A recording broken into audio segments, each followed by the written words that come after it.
Hey folks, Amy here from Colorado Mountain Living. So welcome to our countdown.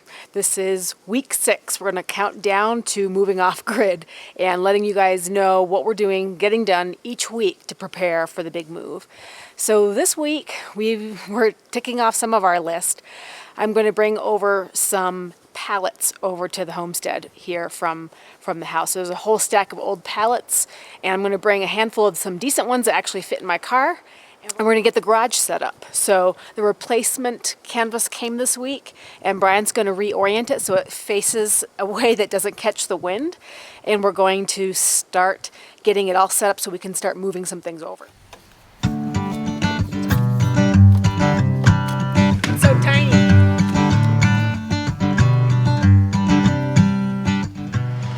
There's the pallets I brought and got here, and Brian's working on leveling the ground so we can put the garage sideways. So he's just kind of clearing out some room. So you can see on the bottom, he framed up, connected the two sides with some long boards here, and that's going to make it easier for us to turn it.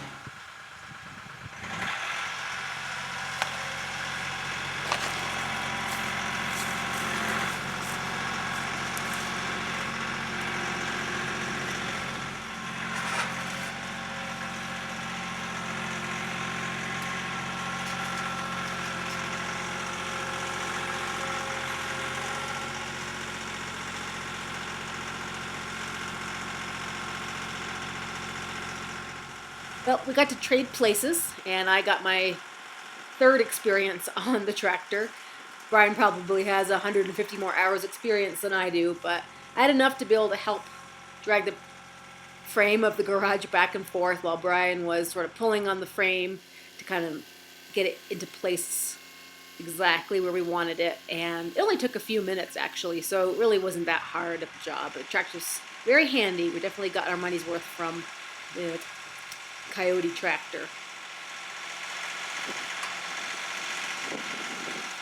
Well, now that we've got our garage oriented the way we want it, the next step is to put the canvas on. Now, it's going to require a ladder because we've got to get up there on the tops and thread some straps through. So the tractor comes in handy again as a place to stand for Brian. He put the ladder up against it and was able to stand in the bucket, and then we tried to manipulate that canvas. Probably the hardest part of the job was figuring out how to hoist up a canvas. Now, it came in 3 parts, so this is the end piece, and we had to thread the loops around the inside of the poles, so we had to pull them apart and do that, and then go ahead and do the other side.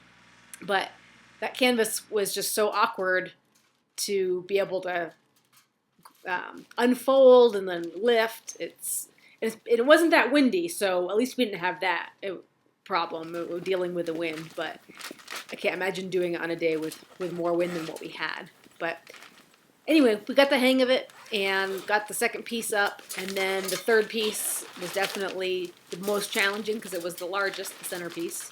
Brian thought that the only way to be able to get that center canvas over was to hoist it up with rope. So he threw some weighted straps over the top, and then we did our best to try to pull and hoist up the canvas. So I'd given Brian a strap, and I went on my end to get mine, and we coordinated our pulling, but it was so heavy, the canvas, it didn't just go up as easily as you think it would, like a sail on a sailboat. It was just a little bit too heavy to go easily up. So Brian went back on the other side, unfolded the canvas, tried to pull it up a little bit to get it a head start, but it was still getting caught a lot.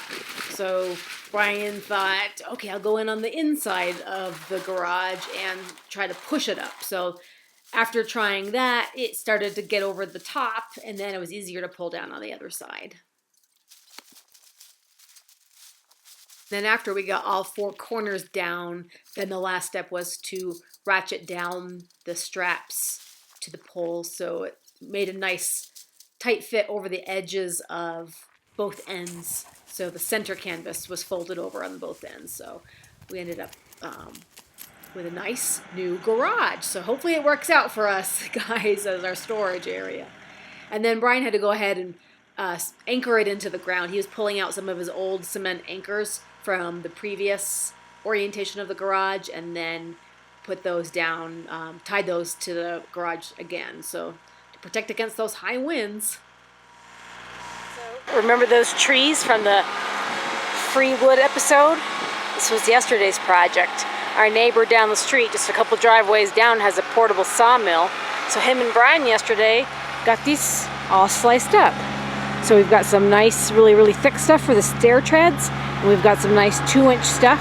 And then he put a couple more boards down over here, but they're nice, big, 2-inch, really thick boards that we're going to use for a dining room table, I think.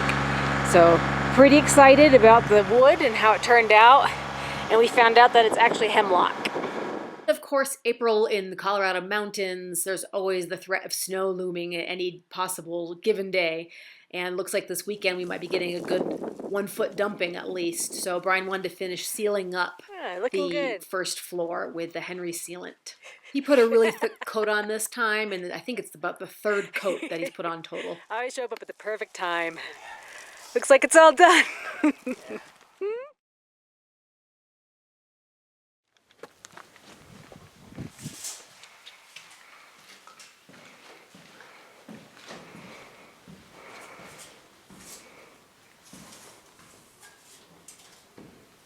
I'm setting up the bathroom. Yeah. It's for the sink cabinet. Well, overall, it was a pretty productive weekend with Brian sort of finishing the initial installation for the water supply for the washer and for the sink downstairs. And then we had a little bit of time to look at some solar components. Brian was just kind of shopping around to get an idea of the different things he thought he might need and was making a price list. And then the last piece that I was able to finish was putting the pallets down for the storage barn.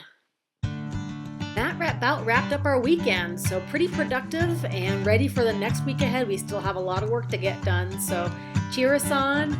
Let us know what you think. If you have any comments, anything you'd like to share, and we're counting down. Hope you guys stay with us. Thanks a lot, and we'll see you next time.